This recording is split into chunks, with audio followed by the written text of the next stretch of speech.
할렐루야! 12월 4일 월요일입니다. 골로새서 말씀 2장 1절부터 15절까지 말씀을 읽고 은혜 나누도록 하겠습니다. 내가 너희와 라우디게아에 있는 자들과 무릇 내 육신의 얼굴을 보지 못한 자들을 위하여 얼마나 힘쓰는지를 너희가 알기를 원하노니, 이는 그들로 마음의 위안을 받고 사랑 안에서 연합하여 확실한 이해의 모든 풍성함과 하나님의 비밀인 그리스도를 깨닫게 하려 함이니, 그 안에는 지혜와 지식의 모든 보화가 감추어져 있느니라. 내가 이것을 말함은 아무도 교묘한 말로 너희를 속이지 못하게 하려 함이니, 이는 내가 육신으로는 떠나 있으나 심령으로는 너희와 함께 있어 너희가 질서 있게 행함과 그리스도를 믿는 너희 믿음이 굳건한 것을 기쁘게 봄이라. 그러므로 너희가 그리스도 예수를 주로 받았으니 그 안에서 행하되 그 안에 뿌리를 박으며 세움을 받아 교훈을 받은 대로 믿음에 굳게 서서 감사함을 넘치게 하라. 누가 철학과 헛된 속임수로 너희를 사로잡을까 주의하라. 이것은 사람의 전통과 세상의 초등학문을 따름이요 그리스도를 따름이 아니니라. 그 안에는 신성의 모든 충만이 육체로 거하시고 너희도 그 안에서 충만하여 졌으니 그는 모든 통치자와 권세의 머리시라. 또 그 안에서 너희가 손으로 하지 아니한 할례를 받았으니 곧 육의 몸을 벗는 것이요 그리스도의 할례니라. 너희가 세례로 그리스도와 함께 장사되고 또 죽은 자들 가운데서 그를 일으키신 하나님의 역사를 믿음으로 말미암아 그 안에서 함께 일으키심을 받았느니라. 또 범죄와 육체의 무할례로 죽었던 너희를 하나님이 그와 함께 살리시고 우리의 모든 죄를 사하시고 우리를 거스르는 불리하게 하는 법 조문으로 쓴 증서를 지우시고 제하여 버리사 십자가에 못 박으시고 통치자들과 권세들을 무력화하여 드러내어 구경거리로 삼으시고 십자가로 그들을 이기셨느니라. 아멘. 감사합니다. 예수님께서 우리를 구원하셨습니다. 하나님께서 예수님을 통해서 우리를 구원하신 것입니다. 오늘 이제 그 부분을 말씀하고 있습니다. 너무나 당연하고 뻔한 말씀일 수도 있습니다. 그러나 우리가 어떤 거짓 가르침을 듣는 순간 이 말씀이 그렇게 순수하게 들리지 않고 삐딱하게 들리고 삐딱하게 보일 수 있습니다. 그렇게 되면 말씀이 삐딱해진 게 아니라 우리들의 눈과 마음이 삐딱해진 것인데, 그 삐딱해진 눈과 마음으로 보면 모든 하나님의 말씀이 다 거짓말처럼 말도 안 되는 엉터리처럼 느껴질 수 있기 때문에 우리는 먼저 우리들의 눈과 또 우리들의 마음이 삐딱해지지 않기 위해서 예수 그리스도에 대한 올바른 깨달음이 있어야 됩니다. 골로새 교회 성도들을 위한 사도 바울의 기도도 다름 아닌 그 복음에 대해서, 예수 그리스도에 대해서 그들이 올바른 지식을 가지기를 기도했고, 오늘 우리들에게도 동일하게 그것이 필요하기 때문에 이 말씀이 우리들에게 보존되어 전달되는 줄로 믿습니다. 자, 1절부터 한번 말씀을 봅시다. 우리가 이제 어려운 말씀은 아닌데 왜 이렇게 표현하셨을까? 이 무슨 말씀이지? 이제 그런 부분들이 덜어 있습니다. 한번 살펴보겠습니다. 내가 너희와 라우디게아에 있는 자들과, 자, 지난 시간에 말씀드렸던 것처럼 골로새라는 지역과 라우디게아라는 지역은 가까운 곳에 있습니다. 가까운 곳에 있고 사도 바울은 거기에 직접 가서 복음을 전파하지는 못했습니다. 에바브라라고 하는 신실한 복음 사역자를 통해서 그들의 소식을 들었을 뿐이지요.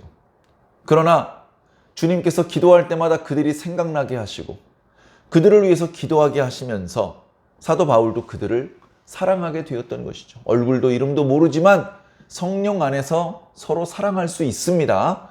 그 사랑하는 마음으로 그들을 위해서 기도했고 지금 그들을 위해서 편지를 쓰고 있는 것이죠.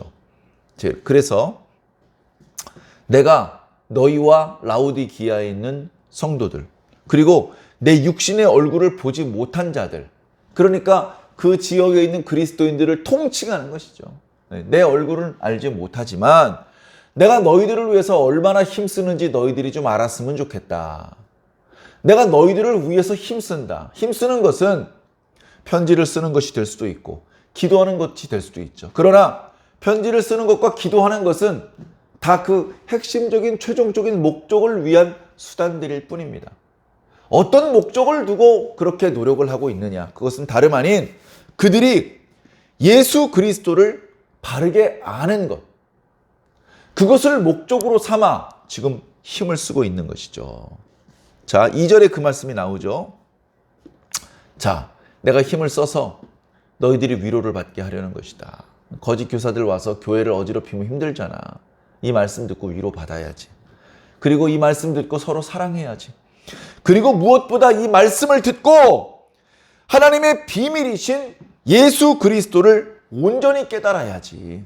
이것이 사도 바울이 힘을 쓰는 최종적인 목표고 이유인 것입니다. 3절, 그 안에서, 자, 다시 예수 그리스도에 대한 말씀으로 넘어갑니다. 예수 그리스도 안에는 지혜와 지식의 모든 보화가 감추어져 있다. 예수밖에 없다. 예수 말고 다른 것으로는 안 된다라는 말씀이죠. 우리가 잠언 말씀을 통해서 지혜가 제일이니 지혜를 얻으라. 지혜는 그렇게 간단하게 얻을 수 있는 것이 아니다. 지혜를 간절히 찾아라. 이제 그런 가르침이 있죠. 근데 그 지혜가요, 어디 있나 봤더니 예수 그리스도 안에 꽉 차 있어요. 하나님의 비밀이신 예수 그리스도 속에 모든 지혜와 지식의 보화가 꽉 차 있는 것입니다. 자, 내가 이것을 너희들에게 말하는 것은 아무도 교묘한 말로 너희를 속이지 못하게 하려는 것이다. 이 말은 너희들에게는 아직 거짓 교사들이 가지 않았는지 모르겠지만 수없이 많은 지역에 거짓 선지자들 때문에 성도들이 영적으로 고통받고 있다는 소식을 내가 알고 있다. 어쩌면 너희들에게도 그런 거짓 선지자들이 당도할 수도 있다. 예수 그리스도에 대해서 바르게 분별하고 그 거짓 가르침에 속지 않기를 바란다.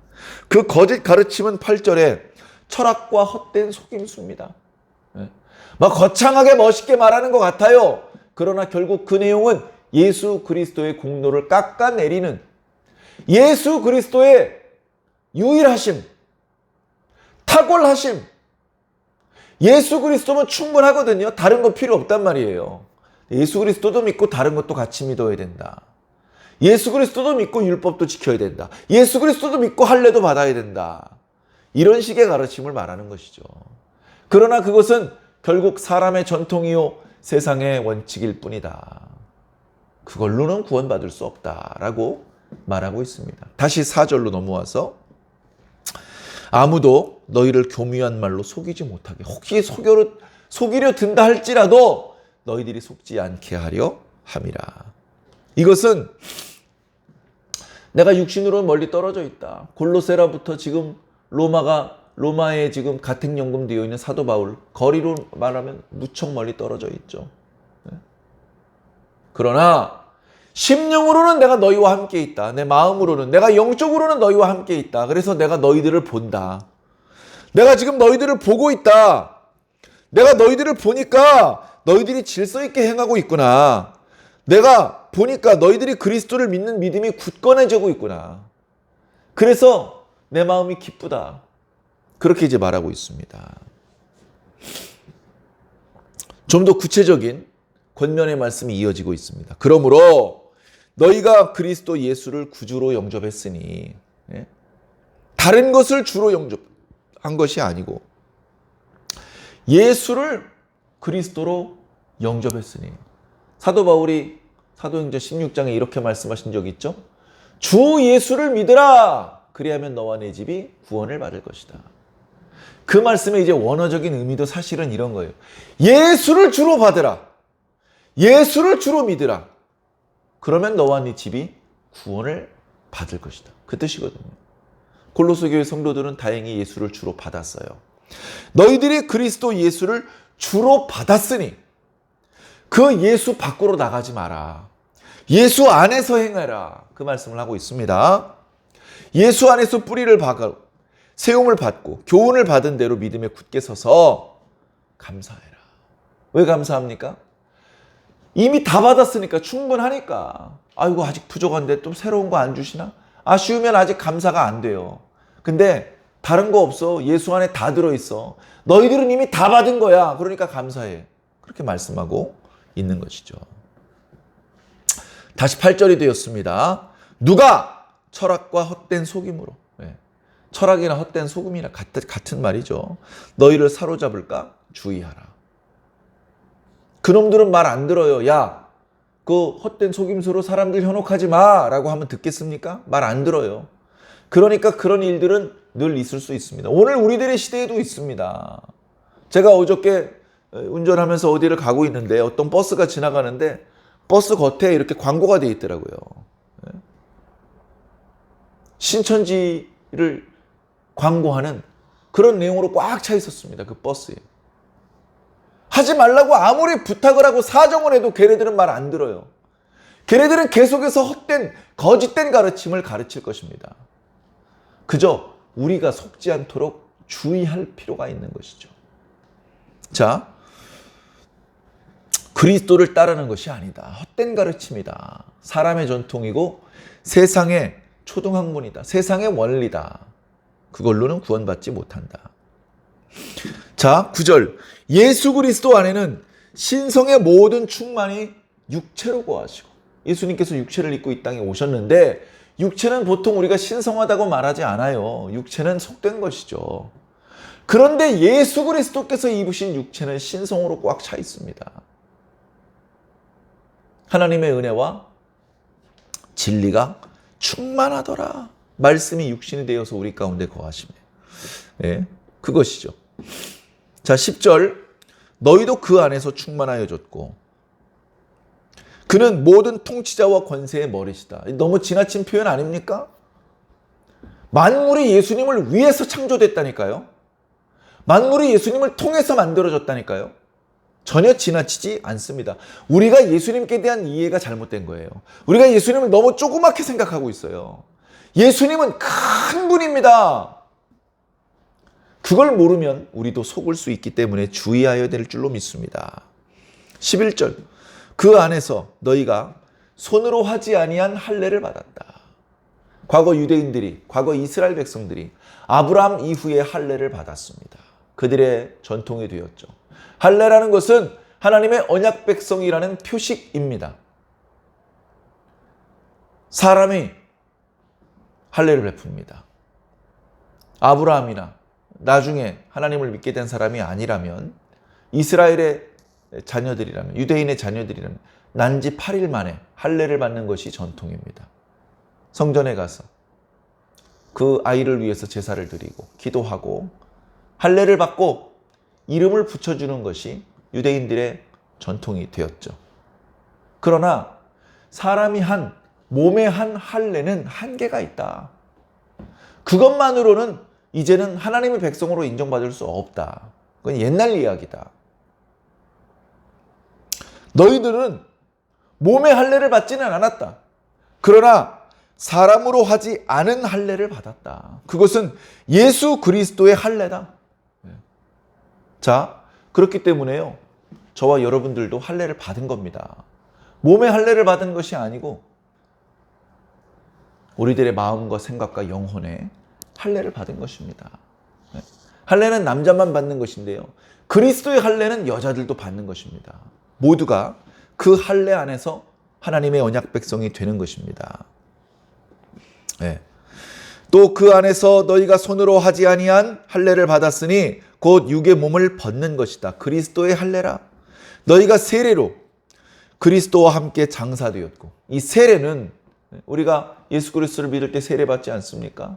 과거는 온몸을 물에 담근다고 해서 침례라고 그랬습니다. 그런데 이제 오늘날 그 형식이 간소화되어서 세례의 형태로 진행되고 있는데, 그 의미는 침례고 그 의미는 예수 그리스도의 죽으심과 다시 살아나심에 참여하는 것입니다. 온몸을 물에 담굽니다. 그때 머리까지, 얼굴까지 물에 잠기고 물이 코로 들어가면 잠깐이지만 두려움이 임하고 죽음의 공포가 임합니다. 그때 우리는 예수님과 함께 죽는 것을 체험하는 것이죠. 그런데 영원히 그렇게 물에 빠져서 죽어버리는 것이 아니고 그 물에서 나옵니다. 건져지는 것이죠. 죽음에서 건져지는 것과 마찬가지입니다. 예수님께서 죽음으로부터 다시 살아나셨던 것을 그렇게 그 침례, 세례의 의식을 통해서 참여하는 것이죠. 그것은 누군가에게 보여주고 자랑하기 위한 헐의 허식이 아니라 영적인 의미가 있는 것입니다. 그래서 세례로 그리스도와 함께 장사되고 또 죽은 자들 가운데서 그를 일으키신 하나님의 역사를 믿는 믿음으로 말미암아 그 안에서 함께 일으키심을 받았다. 이건 유대인들에게만 해당되는 말씀이 아니고 너희 이방인들에게도 해당되는 말씀이다. 13절에 보면요. 너희들이 범죄와 육체의 무할례로 죽었었다. 범죄로 죽었었다. 사람은 누구나 죄가 있죠. 죄 없는 사람은 없죠. 근데 그것만이 아니고 골로새 교회 성도들 너희들은 무할례로 죽었었다. 너 육체적으로 할례 받지 못했잖아. 이 말은 너희들은 본래 헬라인이잖아. 유대인들의 입장에서 보면 너희들은 이방인들이잖아. 그러니까 영적으로 죽은 자들이고 하나님의 구원과 축복으로부터 소외되고 차별받는 자들이었잖아. 그런데 지금은 그렇지 않아. 하나님께서 유대인들만 살리신 것이 아니고 너희들도 살리셨어. 예수 그리스도의 죽으심은 유대인들 중에 몇 사람을 살리기 위한 죽으심이 아니고 너희들도 살리시기 위한 죽으심이야. 그래서 우리는 그 예수 안에서 우리의 죄가 사함을 받은 것이고 하나님께서는 우리에게 불리하게 작용될 수도 있는 그런 법조문을 삭제시키셨고 그리고 그런 권세들을 무력화시키셨다. 십자가로 그 우리를 난처하게 만드는 모든 권세들을 이기셨다. 이제 더 이상 우리를 죄인이라고 손가락질하며 그 죄로 우리들에게 형벌을 가할 수 있는 권세는 없다. 예수 안에서 우리가 그렇게 되었다는 것입니다.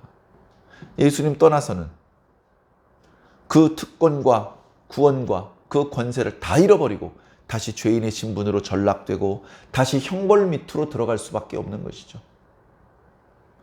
어리석게도 거짓말에 속지 않는다면 우리는 계속해서 예수 안에 머물 수 있고 하나님의 자녀로서의 특권을 누릴 수 있으며 우리들에게 예정되어 있는 구원을 소망할 수 있는 것입니다. 사랑하는 성도 여러분, 과거 골로새 교회 성도들, 과거 초대교회 성도들을 흔들게 했던 그런 거짓말들과 오늘 우리 시대의 거짓말은 내용은 좀 다르지만 여전히 우리 시대에도 수없이 많은 거짓이 존재합니다.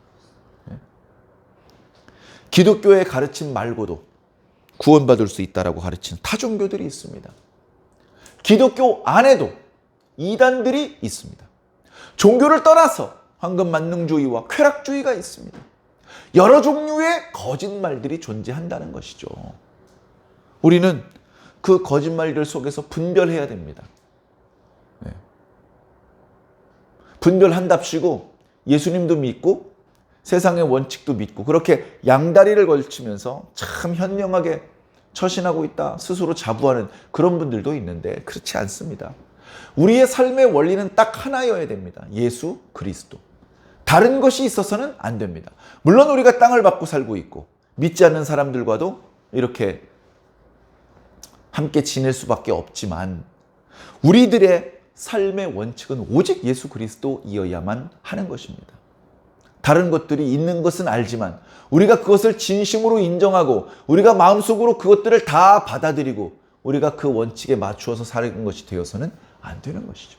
사랑하는 성도 여러분, 그런 의미에서 우리는 골로새서 말씀을 통해 예수님을 다시 바라보아야 됩니다.